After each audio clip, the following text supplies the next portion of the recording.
Again. Okay, I'm really glad to be here today, and many of you probably have seen me before because I have been here a number of times over the last year plus. Actually, I write as a freelance journalist for the Arizona Republic. So for many of you, I've also given you some ink, and I hope in those cases that it's helped people. But I've written about WordCamp, I've written about the Women's Summit you had here, and I've written about your coffee company, Provisions, and a number of other people too. So I look forward, hey Dan. So I'm really glad to be here because I've newly rebranded myself just in the last month or so. I realize it's something I've been doing for a long time, which is helping people with their writing. So today's talk, and it'll be very loose, and I'm looking for some audience participation. No singing required, okay? But I'm looking for some involvement on your part because it does take a couple people to work through a project. So today I'll talk about how writing can help you in business and in your personal life. The person you see on the screen here is Diana Gabaldon, and she is a world famous million book-selling author. She started out as a college professor, and she said, they didn't pay me very well. I got paid better as a freelancer. So you know that writing really added lots of dollar signs to her income. And where I started, well, as Trudy said, I'm an award-winning journalist. I was writing for a newspaper down in Maricopa where I was really involved in the community and finding out what was going on. I unearthed a story where our not too honest water company, who later tried to bribe me, wanted to try and sneak in a Arizona Corporation Commission increase, a 9% increase in the depths of the recession. Not a nice thing to do.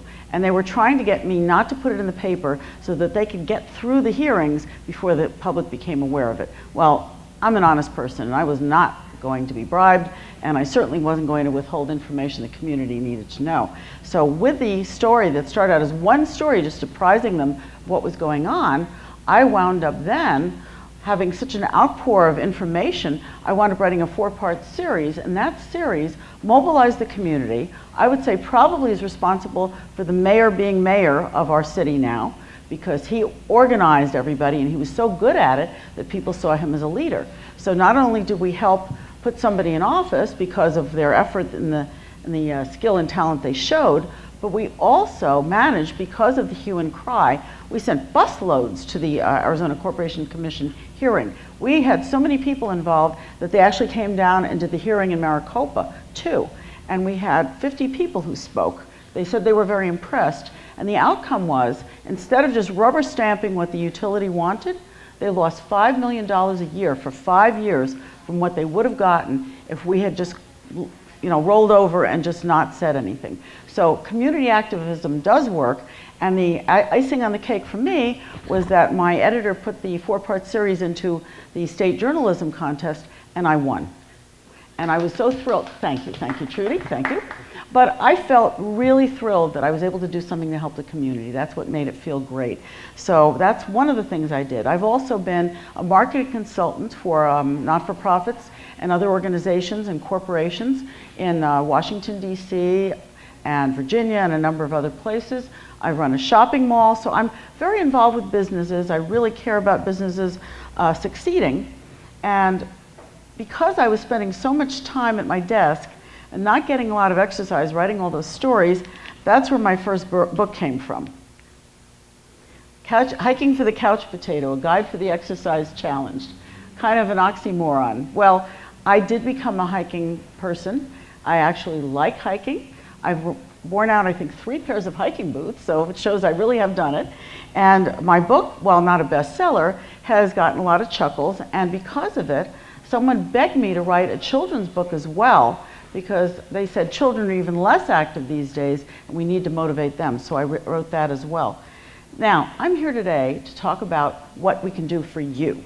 And why you should write a book? Well, you've learned something that can help the world and you want to share it, right? I'm sure all of you have a technical specialty or something else you have in your heart that you feel like you'd like to put in the world. So that's one of the reasons to write a book. And this is one of the reasons I need to know more about Keynote. I'm pressing the button that, come on, something's got to happen here. There we are. And because you've got a great story to share. So those are two of the reasons to write a book. And another big reason is that books are the new business card. I've been seeing it prominently in a lot of places. You can hand out, and matter of fact, Trudy, can I ask you to hand these out? My business cards. You can hand out business cards all day long. People will toss them in a drawer, they'll throw them in the garbage, they might put them in a file where they'll save them if they ever need them. But if you give them a book, you're in. People want that book. They want to look at it. They may not look at it right away, but it's a lot harder to get people to throw away a book than it is to get people to buy something from a card. You want them to know about your expertise. So by having a book as a new business card, you've positioned yourself as an authority. Somebody once gave me a badge at an author's workshop.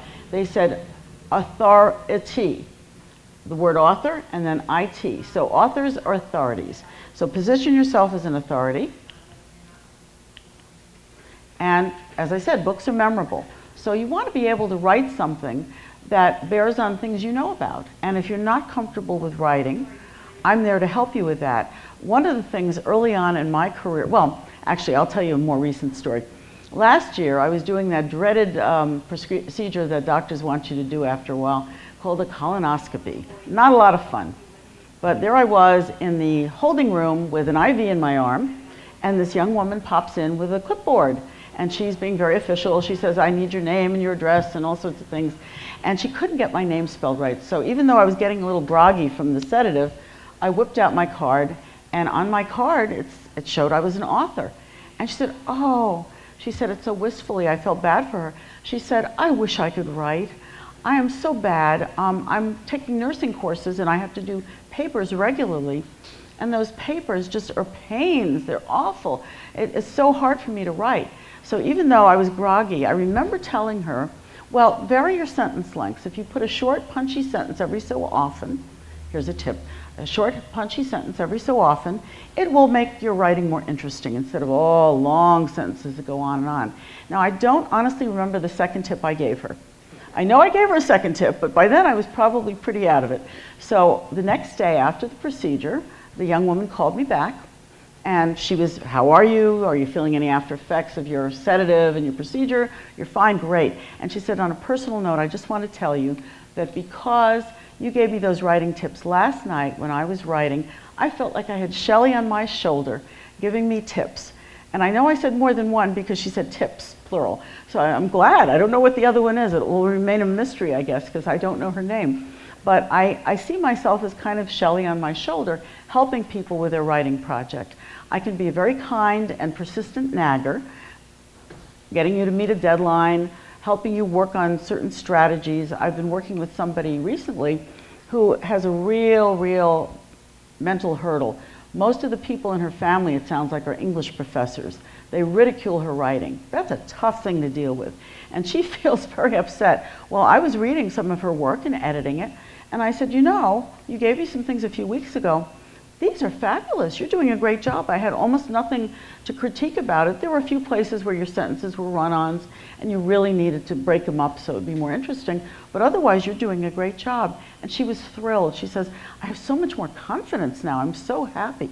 So that's one of the things about being an author. And what it takes to write a book, well, obviously information. Determination, because you've got to get those words down, and if you have a deadline in mind, you should be able to be determined to meet the deadline. An imagination, because you've got to sort of imagine what your end result is going to be so people can go from there. And you want to allot time. You need time. It takes a lot of time to write a book. For my couch potato book, actually, it was in my head and it was almost totally on the page within a week or two. Because number one, I am a fast writer. You got to be when you're a journalist. And I've also really been persistent about wanting to help people, and it all came pouring out. And sometimes that does happen. So what is your goal? What are you hoping to achieve? Because writing can be more than books. If you're not wanting to write a book, but you have other projects that involve writing, like for instance, applying for grants, because some of you may need that, responding to RFPs, because you want to be the most effective person on the block, blogs and websites where you can win business, obviously putting catchy phrases and making things work so that they're memorable are important, and also publishing your findings. Now, if you've done some work and you want to let the world know about it, you've got to write it. A picture may be helpful, but in that case, it probably wouldn't work. It might provoke questions, but it's really valuable for people to be able to know what you have to say. So these are some other projects that I could help with, and I have through the years, excuse me. And I've been very helpful and successful with people. I've helped people applying for scholarships, win scholarships. I have a friend who does that specifically though, so if you have anybody you know who's trying to apply for scholarships or to get into the school of their choice, she's been phenomenal. Without even applying for a scholarship, somebody she helped wound up being offered a $90,000 scholarship. And they were thrilled. They said, boy, we more than paid for what your costs were. So those are some of the things that can be helpful. And sometimes you just maybe want to write a memoir if you have something like that as a project. But there's a lot of things. So I'm open to talking with people after the presentation. And if you have a general question you think will benefit the group, please feel free to ask when we get to that point. But afterward, I'm going to be holding court a little bit, and I'm happy to talk to people briefly. And I'm going to offer everybody the opportunity for a 15-minute consultation at a scheduled time other than today, so it's convenient for both of us. So that's something I'll offer. But you want to get your ducks in a row. You need to make sure that you have everything available that you want to get your book made. Last year, I was at a book signing with Frederick Forsyth. He's the thriller writer who was responsible for the book Day of the Jackal that came out a while ago. And he's written dozens of books. And he has a method. He's been writing for many years. He has a method for producing a book. He does a lot of books that need a lot of factual information, spy books and thrillers. So he says, and I was at the book signing and no one else was asking things other than, oh, we love your books. I finally said, what's your process? How do you go about writing? Well, he said he's taking it easy on himself. He's only writing, he's I think in his late 70s. He's only writing about 6 days a week now instead of 7. He gets up at 6 in the morning and writes till noon, takes a few hours, has lunch, hangs out with his wife, and then comes back in the late afternoon and edits what he's seen. Because there is a good thing about that your brain moves on to other things, and then you can look at it with fresh eyes and edit what you have. And that's something I do regularly when I have the opportunity as a journalist. I try and put it aside for the night and come back and look at it the next day fresh. So that's one of the things that's very helpful. But Frederick Forsyth put a whole array of tables around the desk he worked at, and he tried to put it kind of basically chronologically in terms of what he thought he might need for his book, in terms of the process of pulling out his research. So he researched things thoroughly.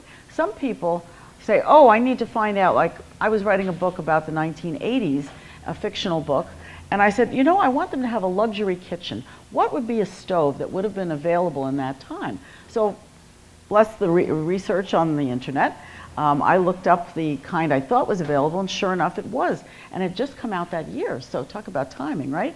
So research is very helpful. So you want to get ready to brainstorm. And that's one of the things you do. Brainstorming, by the way, is something that you can do for yourself or in a group of people, and you put down whatever ideas you have. You put down ideas, and none of them are judged. They're not right or wrong, they're just ideas, and you never know when it could wind up working for you. Now, to go back to Diana Gabaldon, she said to me the reason she started writing her books that are set in Scotland is she was watching an old Doctor Who episode, and it just happened to be set in the 1700s. And she said, oh, there was this really fetching looking man with kilt. And after I saw that, I thought, that's what I'm going to write about.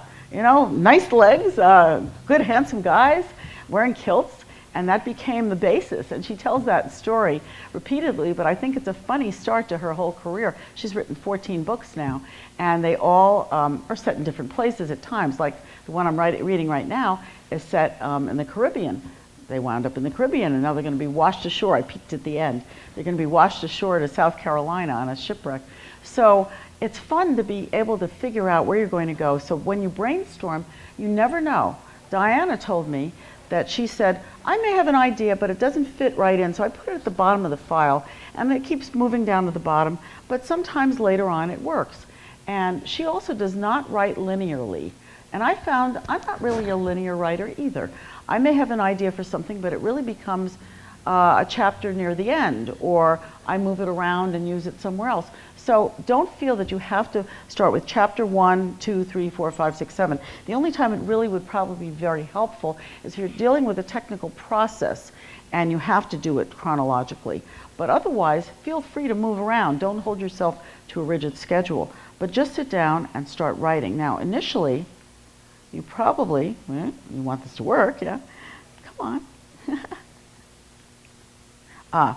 You want to sit there in front of the computer. I would say write on the computer. It took me a while to balance that, but I love it because you can change things as you go. You can take things and extract them, put them in another file to save them, but start writing. And at first, you probably do want to write an outline. But one of the things that's helpful is a catchy title. Now, here's Chicken Soup for the Soul. That everybody remembers. There are dozens of titles of Chicken Soup for different things. And then Snakes on a Plane. When you heard that title, didn't most of you say, oh, I got to see that movie? You know what was going to be there. You could conjure it up. It was very vivid, right? I mean, who would say, even if you don't like snakes and you're scared stiff of snakes, but you like thriller movies, wouldn't you say you'd probably want to see something like Snakes on a Plane? So that's a helpful thing. If you have my couch potato book, Hiking for the Couch Potato, A Guide for the Exercise Challenge, was born like, oh, that was the title. I knew it was, I never changed it. And the kids version was Hiking for the Couch Potato Kid, Birds, Bugs, Butterflies, and Other Beasties. And people love it. I had one woman who told me that she was showing her daughter the book, and her daughter was only 3 years old, but they were reading it together and she was learning to read. And from a little girl who hated going outside, her mother had her grab her one day, and her mother said, she took the mom by the hand and said, Mommy, let's go outside and jog and look at the bugs. I said, wow, a convert to the outdoors. And indeed, she was learning how to read using the book. So books can be used for a lot of things, but the idea is very important. And what I was implying before is it's important to outline your concept. Not necessarily every point, not every point in order, but what is it you're trying to convey? I'm working with someone right now who's working in a very esoteric book about public service. And I don't think she's quite got where she's going with it. You want to know where you're going, even if you haven't written the whole thing, because that way you can get to the destination. Sometimes, like my husband's writing screenplays, it's helpful to actually write the ending first, because you know where you're going to go from there. But do it quickly. Don't stop. Push yourself to do it, even if you sit for like one afternoon and just get out the basic concepts. And as I said with brainstorming, no idea is wrong. But type away. Now, I'm not that fast a typist. Now, I told you there was going to be audience participation. If you've got your computer in front of you or a pad of paper, what I would challenge you to do, and I'm going to ask you to close your eyes a moment. Everybody? Eyes closed. Very good. You're all good students. Yay, A for effort. Okay, now I want you to think of the first word of something that interests you to pop in your head. No cheating, Eileen. Come on, close your eyes. So, all right, now, what I want you to do is open your eyes. Take that word you thought of. Everybody got a word? And I want you to spend a minute or two writing a sentence or two or three of what you could do with that to write a book, a story, something about that word. I was at a workshop that somebody did something similar, and I wound up writing about a girl named Cynthia. I don't know why, but the name Cynthia popped into, that was my word. And I thought, gee, what a great exercise. It really gets you pushing to get something on the paper. So if you can go ahead and do that, I will be quiet and let you write for a minute or two. Okay, everyone. I would hope that you have at least some phrase, sentence, or even just a few words you've jotted down that relate to that first word. Did it feel creative to do that? Anybody have a comment? It felt creative to do that. Okay. And did you feel positive about the result? And do you feel that is something you could build on? I don't know if I could build on this particular one, but okay. everything you've said so far had a great value. Okay, thank you. Appreciate that. Okay, well, we'll move on, but I wanted to illustrate for you personally how you can start writing. And this is one of the steps I suggest to people who get to a writer's block. Just close your eyes and think of a word. And whatever that word may be, could be something that could move you forward with what your writing is. So this was to help you get going. And first thing, of course, organize your thoughts, because sometimes you start with writing something and it becomes something all different. You may have a preconceived notion about what you wanted to write about, and then you sit down and you find that something comes to your mind and you say, wait a minute, this is the focus of what this should be. I should change this around. So if you've got some organized thoughts on a paper, or better even computer or some other electrical gadget, you're able to reorganize that and maybe come up with the great stuff you need. And as I mentioned with Frederick Forsyth, if you do the research that's needed, you have all that accessible. So the one thing that I find of successful writers, and I've sat in on many workshops and talked to many authors, so it's not just me speaking here, you need to schedule time to write every day. All right, maybe take a day off for good behavior or bad behavior, whatever. But you want to make sure that if you want to write and you are going to produce something, either your own personal project or something for your office, or your business, you want to write every day. And even if you don't like what you've written, you'll never know until you get it down on paper. It could wind up being fabulous. So what I'm saying is, if you have a lot of little thoughts, they can organize and wind up giving you one very big and powerful thought.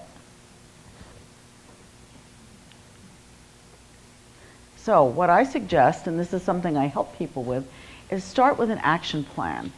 That could perhaps involve working toward a goal of, say, having something finished by the end of the summer, or you've got a big program you're going to in the fall and you want to have a book written by then, want to have something published. Those kind of things can happen, especially because you can self-publish now, and that makes a big difference. So if you start with an action plan, first of all, it's a good thing to gauge how fast a writer you are. Now, if it's something you're very knowledgeable about, and you've got all your information, those ducks in a row I showed, say you write 500 words a day. I can knock out as many as 2,000 words a day, and I have. I mean, and you can be really worn out about putting that much out on a page, but if you can write 500 words a page, and your book is 120 pages long, the math is 500 words times 120 pages is 60,000 words, which would take, based on 500 words a day, about 4 months. Now, some books in a bigger format might wind up having more pages, less pages, whatever, but that's about a good judge. So if you're able to put down 500 words, that's about one word file page, about. Margins are different. I had less words on my couch potato book, but it's a good rule because it's always good to have more to work from. So that's something to think about in terms of your speed. So it's kind of like set a timer on a topic you want to write about and sit down and just start writing. It doesn't have to be perfect. You can go back and fix it later. Stephen King says, don't stop to fix. Well, I get a little crazy because my husband is very bad with E's and I's and neighbors and receive and all those kind of words, and it makes me crazy because it will do red to show you that it's wrong, and he just keeps typing it like, ugh. I'm compulsive about that, but don't be compulsive. Don't do what I do. Keep writing. So, in order to get your writing going, you want to make the commitment. If you have a book in you, and I think they've done surveys, and about 8% of people, adults, even some kids, 80% of people want to write a book. They feel they've got a book in them and they want it to come out. It's like giving birth. So you need to make the commitment if you really want to write a book. And you need a quiet place. Maybe for you, quiet is having heavy metal in the background, but you don't want a lot of distractions because you work better, if you can give yourself a quiet place. I've had people tell me they get up very, very early in the morning and write for an hour or two, like 4 in the morning. I've had some people tell me they stay up way late at night because everybody else is settled in and they're not going to interrupt them. And of course you need an ability to write. If you are troubled with that, all right, I'm bragging here. I'm very good at helping people and encouraging them and motivating them. And I've got resources here that I regularly tell people about. One is a book that's humorous about punctuation called Eats, Shoots, and Leaves. Now, where you place the comma determines whether you're eating and then shooting somebody or something and then leaving. Or are you eating shoots and then leaving? Or eating shoots and leaves. So a lot of punctuation comes in there. I work with this, it's very much thumbed, the AP, Associated Press Style book. And this particular book has an alphabetical section, a punctuation section. It tells you what things are the best way to do it. It's not every word in the universe, but it's very helpful. For instance, say, I just opened, I saw the word cellophane. It says formerly a trademark, now a generic term. So you don't have to put trademark or something when you do it. So that's helpful. And then my trusty old Warner's grammar. I still have questions where maybe it's a question of you've got a whole list of things. Is this particular thing going to be multiple? Is it going to be a compound thing? It's very helpful to have this because 90% of the time or more, that will answer your question about what to do. So I have resources, and I also use editors because when I've written things, I know that I'm not going to be perfect. Nobody's expecting you to be perfect. But with a second set of eyes, which we'll talk about in a minute, you can be a scintillating writer. Now there's the queen. She is really engaged in that book, whatever it is. And you want to keep readers awake. You want to keep them interested and glued to the page like the queen is. And as I said, it's helpful. Mind your P's and Q's, and I don't mean minds and pints and quarts. Of course, if you're roaring drunk, I think it'd be a little hard to get something great on the page, but you never know. By P's and Q's, I mean punctuation and quotations.